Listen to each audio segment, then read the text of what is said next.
Gupta sir का copy है और ये इन्होंने 2018 में लिखा था, क्योंकि और इनका शायद 2022 में हिंदी माध्यम से 22 रैंक आया था। तो इनका देख लेते हैं कि इनका आंसर का पैटर्न किस तरह का रहता है। तो पहला क्वेश्चन हम लोग देखते हैं, और विजन में इन्होंने टेस्ट दिया था तब का इनका कॉपी है। तो पहला हम क्वेश्चन को समझते हैं कि क्वेश्चन में क्या कह रहा था।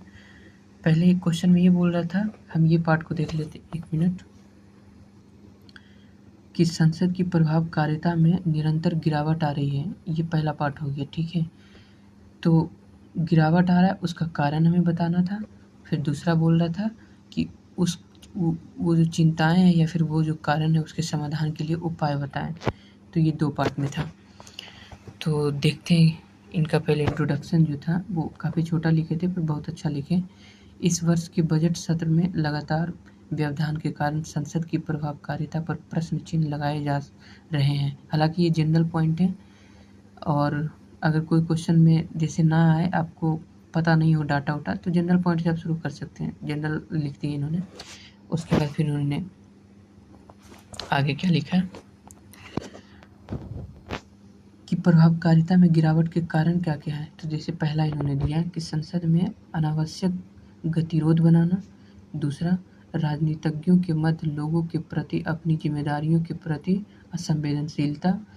फिर इस संसद के कार्यों के मूल्यांकन के लिए संस्थागत संरचना का अभाव, यानी संसद की जो भी कार्य चल रहा है उसको जांच कौन करेगा, उसके लिए कोई संस्था ही नहीं बनाया गया है। तो ये इन्होंने बताया। हालांकि इसमें 3 ही पॉइंट लिखे, लेकिन और 2-3 पॉइंट आ सकता था जो कि बढ़िया पॉइंट है। जैसे पहला पॉइंट इसमें आ सकता था कि जो स्पीकर होता है वो सत्तारूढ़ दल से होता है, और ड्यूटी स्पीकर जो है, इसमें एक परंपरा चल रहा था कि जो ड्यूटी स्पीकर होगा वो विपक्षी दल के नेता के तरफ से होगा, कोई भी एक, पर उसका मतलब चुनाव ही नहीं किया जा रहा है, क्योंकि सरकार को लगता है ऐसा कि अगर उसका चुनाव करेंगे तो विपक्ष के नेता को लाना पड़ेगा हमें, या विपक्ष के ही पार्टी में से किसी को लाना पड़ेगा, इसलिए नहीं ला रहा है।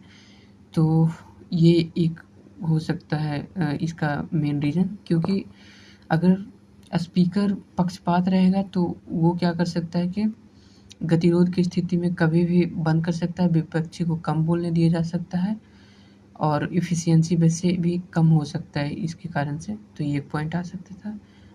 और दूसरा फिर ये था कि जो 60 दिन का दिया गया था कि कोई भी एमपी को 60 दिन उपलब्ध होना पड़ेगा, तो ये अच्छी तरह से क्रियान्वयन नहीं हो पा रहा है, क्योंकि ये स्पीकर पे छोड़ दिया गया है और स्पीकर के द्वारा इसका दुरुपयोग किया जाता है। तो ये पॉइंट आ सकता था। आगे हम लोग देखते हैं, प्रभावकारिता में गिरावट से हानि, मतलब इससे हानि क्या क्या होगा, ये हानि के बारे में बताया गया है। तो इसमें ये होगा कि विधायी कार्यों में रुकावट के कारण कानून बनाने की प्रक्रिया में धीमा होना।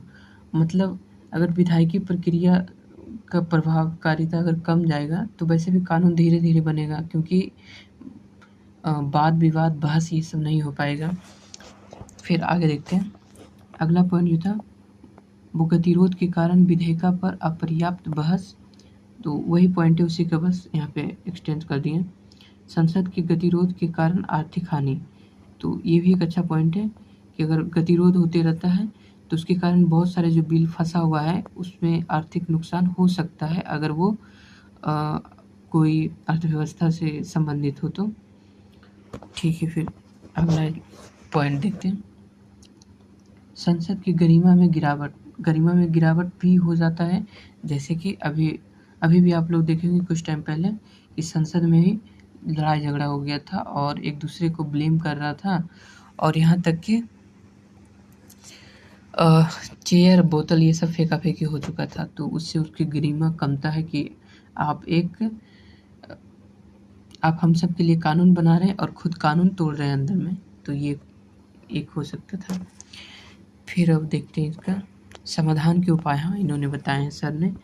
समाधान के उपाय क्या बताए हैं, सरकार द्वारा विपक्षी पार्टियों की चिंताओं को पहचानकर पर्याप्त बहस का मंच उपलब्ध कराना तथा विपक्ष द्वारा भी इसे सहयोग देना। ये बहुत अच्छा पॉइंट है, क्योंकि अभी जो प्रभावकारिता जो कमते जा रहा है धीरे धीरे, उसका मेन रीज़न यही है कि विपक्षी और जो सत्तारूढ़ दल यानी सरकार जो है, दोनों में बहुत विवाद चलते रहता है। इसके कारण से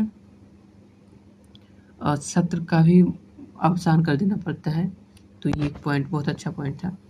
फिर है संसद के कार्यों का स्वतंत्र मूल्यांकन ताकि नेताओं पर नैतिक दबाव बनाया जा सके। तो जो आगे में जो बताए थे पॉइंट, उसी का इन्होंने उपाय में बताए हैं कि कोई ऐसा संस्था होना चाहिए जो कि इन नेताओं के नैतिक दबाव को बनाए रख सके। तो ये था। उसके बाद फिर इन्होंने जो कंक्लूजन लिखा है, ये भी बहुत अच्छा कंक्लूजन था। मतलब इन जनरल इसके साथ ही राजनेताओं को इस पवित्र संस्था की गरिमा को बचाए रखने के लिए संवेदनशील होना होगा, जिससे जनता का प्रभावी हस्तक्षेप आवश्यक है। तो बहुत अच्छा कंक्लूजन था, क्योंकि कोई डाटा यूज नहीं किए थे, फिर भी इस तरह का इन्होंने लिखा, तो अच्छा था। और ओवरऑल ज़्यादातर ये जनरल पॉइंट ही था, पर ये देख सकते हैं आप कि जनरल पॉइंट से भी आंसर किस तरह से अच्छा लिखा जा सकता है। तो इन्होंने ये लिखा था। Thank you.